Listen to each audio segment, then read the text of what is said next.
Viral ngayon ang naging reaksyon ni Bimby Aquino sa isa sa mga nurse na nag-aalaga sa kanyang inang si Chris Aquino habang sila ay naka-livestream. Hindi inaasahan ng mga nanonood na bigla niyang pagsabihan ang naturang nurse matapos itong magbiro at umarte sa harap ng kamera. Agad na sinabi ni Bimby, "Don't show that!" At pabiro pang nagbanta na isusumbong niya ito sa boyfriend ng nurse. Dahil sa pangyayaring ito, umani ng iba't ibang reaksyon ang mga netizen.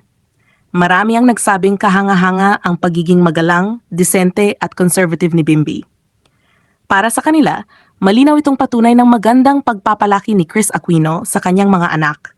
Gayunman, mayroon ding nagsabing baka isa lamang itong simpleng biruan na hindi na dapat palakihin, habang ang iba naman ay naniniwalang tama lang ang naging pagsita ni Bimby dahil marami ang nanood sa kanilang livestream. Sa ngayon, patuloy na pinag-uusapan online ang viral na eksenang ito. Ikaw, ano ang masasabi mo? Tama lang ba ang ginawa ni Bimby o isa lamang itong masayang biruan na nabigyan ng ibang kahulugan?